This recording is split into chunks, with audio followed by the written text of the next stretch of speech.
Just as he's about to run for president, Gavin Newsom suffers a humiliating defeat. Coming up, we'll tell you what happened, how it happened, and how we're going to continue to fight to expose Newsom's failed record.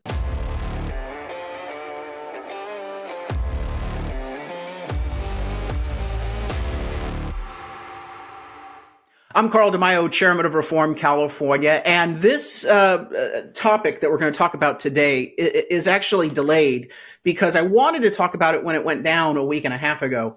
But there's been so much other news in the interim, Joe Biden's presidency, collapsing before our very eyes. But I do need to comment on it because it's so important, and it offers us lessons on how we, the forgotten Californians, can fight to take back our state, because it really validates what we're trying to do at Reform California to get more aggressive in the fight to stop bad policies and to basically confront and defeat bad politicians like Governor Gavin Newsom. So Newsom wants to run for president. Now that Biden is in free fall, Newsom is positioning himself. His whole shadow presidential campaign for the last 2 years is now blossoming and coming to fruition. But he's just suffered a humiliating defeat, a big defeat. And all of us at Reform California in our movement, and many of you, played a role in that defeat. I'm talking about Prop 47, the crime wave happening here in California. So to set the stage here, there's no doubt that we have a crime wave in the state of California. It is off the charts. It is dangerous. The media and the politicians like Gavin Newsom are denying it's happening, but we all know retail theft, property theft, and violent crime all up, while nationally the figures are down, actually. So California is an outlier, and I'm going to share those figures with you in just a moment. So as a result of that crime wave, many of us in the reform movement said we've got to do something. We have to restore power and restore ability for police and prosecutors to arrest and punish criminals, because that's why we're having the crime wave. This isn't naturally occurring. This is because of a failure of government policy, that politicians like Gavin Newsom have coddled criminals, signaled that it's A-OK for them to do whatever they want, and look what's happening. They're doing whatever they want. Prop 47 was passed in 2014 with a misleading ballot title, supported by Gavin Newsom, and it basically said we're not going to prosecute crimes anymore in the state of California, most crimes, drug crimes, theft crimes. So you could literally go and steal $950 per day, per person, per store, and not have any prosecution risk. And so these criminals have been out there being given free rein, and they are terrorizing businesses and residents in the state. And make no mistake about it, property crime and drug crime are not victimless crimes. They're not things that you should just say, oh, it's not a big deal, don't worry about it. If it happens, whatever, don't punish people. No, those crimes do lead to bigger crimes, more violent crime. And that's why both property crime and violent crime are up in the state. Also, Prop 57 was the early release of prisoners. That was 2016. Again, another mistitled ballot measure. They grossly misled the voters, saying it was a public safety initiative, when in fact it releases criminals from prison early. And more than 54% of these criminals that have been released early have gone on to reoffend within just 2 years. Within 24 months, they're arrested for another crime. And mind you, we don't arrest a whole bunch of people in California, so the recidivism rate is probably much higher. So we have a crime wave happening. Gavin Newsom refuses to roll back these negligent and dangerous policies, Prop 47, Prop 57. So a group of district attorneys, law enforcement advocates, crime victim advocates, Reform California, we all came together and said, let's reform Prop 47. Let's restore the ability of police and prosecutors to arrest and punish these criminals. Signatures were collected. We helped collect signatures. The initiative was qualified, placed on the ballot, and then Gavin Newsom decided with the Democrats to play dirty tricks. I mean, are we surprised? This guy knows that he can't really win a fair fight at the ballot box with a fair ballot title. So what did he do?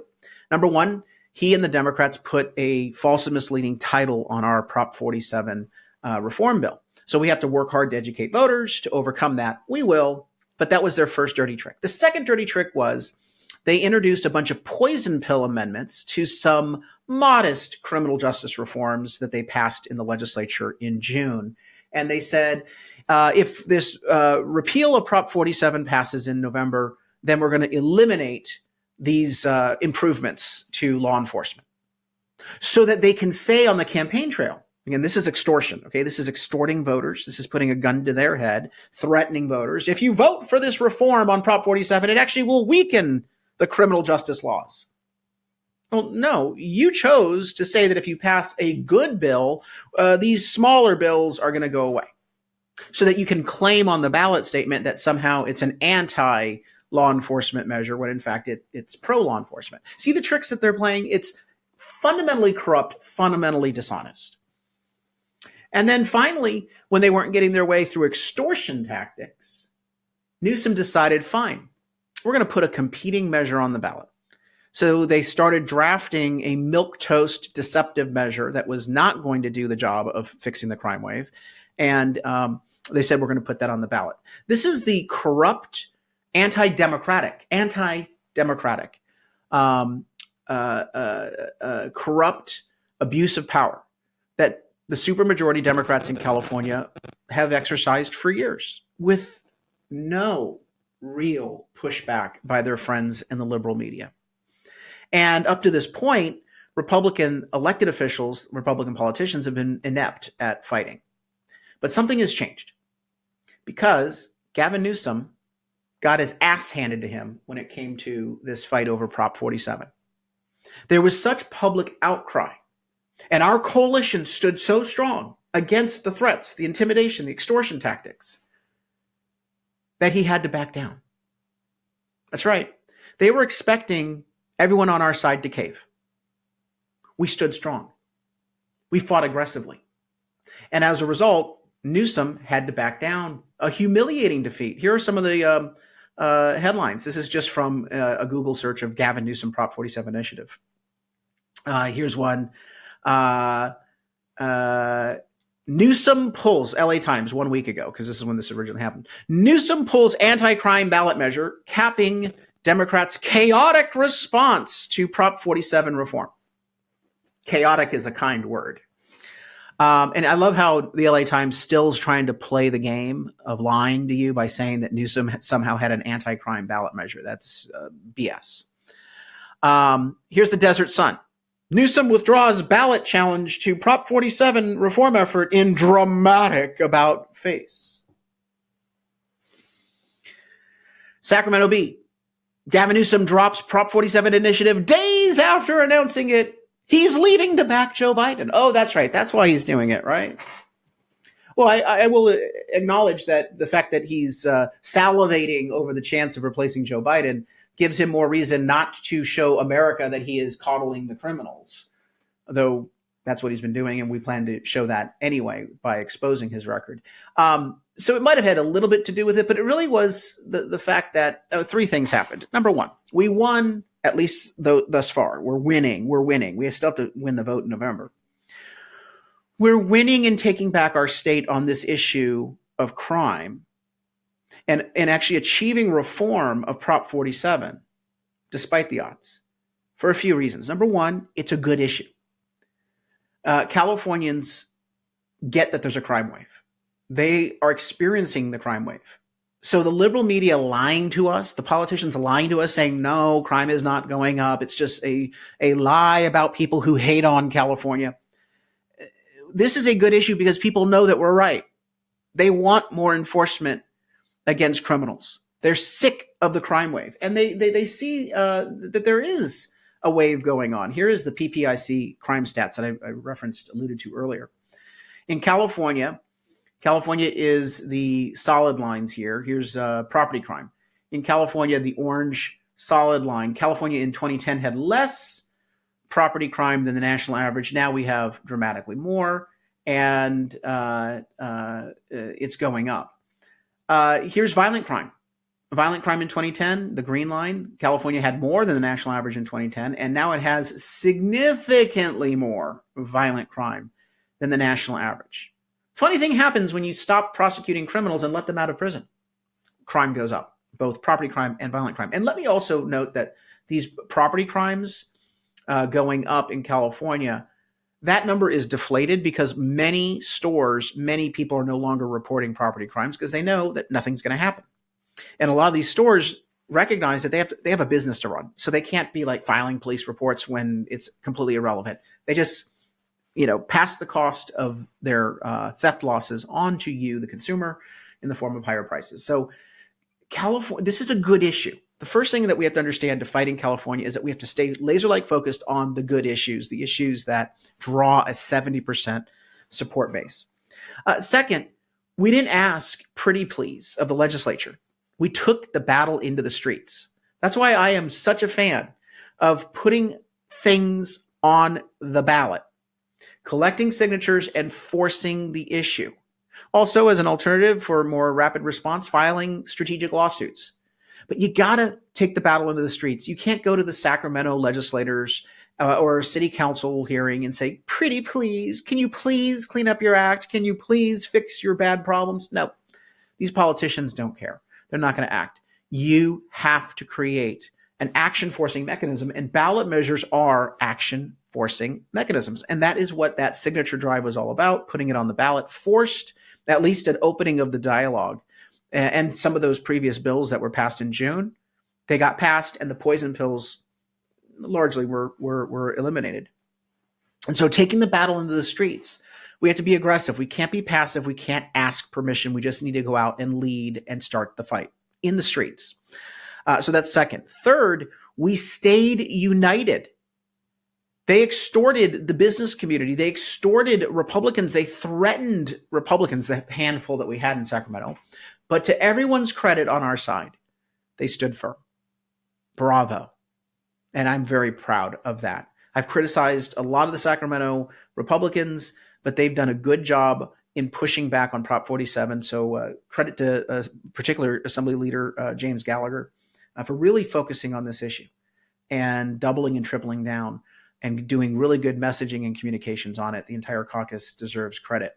But we stayed united. We didn't let them bully us or divide us because that's their standard tactic that they always go through.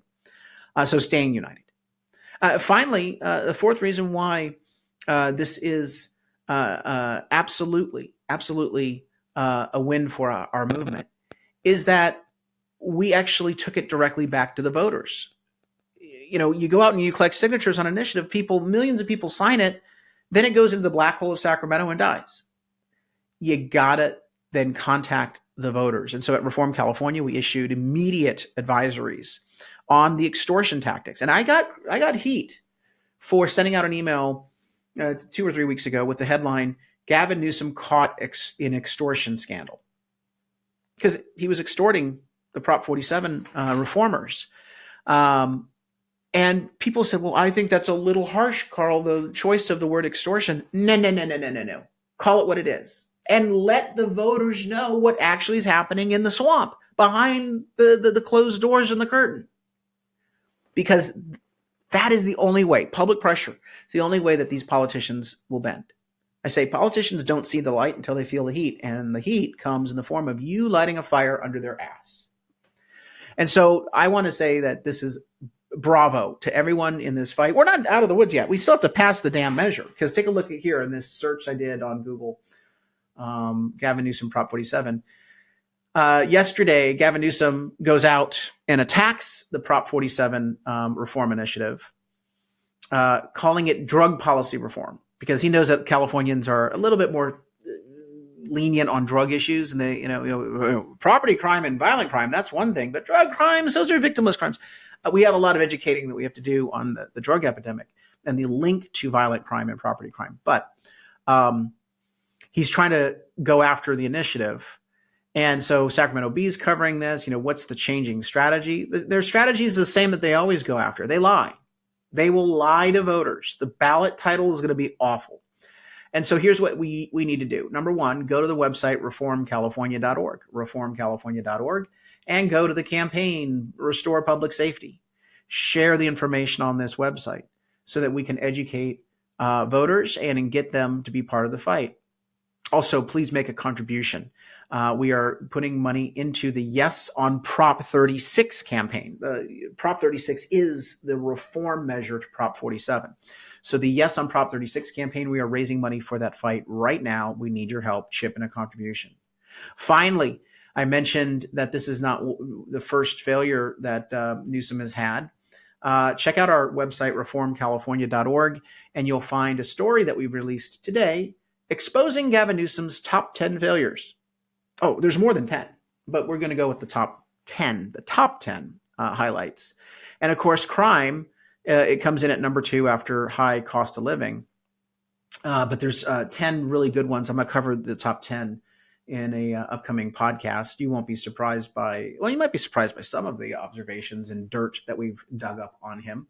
But share that article so that more people realize that this guy is a clown car, a corrupt, failed fraud that needs to be stopped. He, needs to get out of the governor's mansion.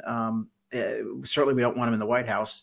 But we don't have a true independent media in California that will shine a light on his failures. And so we have to do that with your help through viral news sharing, like what we have at Reform California. So that's Gavin Newsom's big setback, his humiliating defeat.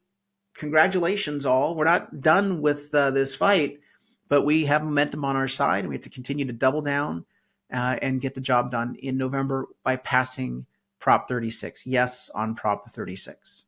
Until next time, Carl DeMaio, Chairman of Reform California. Help us break through the censorship of the liberal media. Like this video, subscribe to this channel, and smash that notification button so you can stay up to date on all the developments in California news and politics.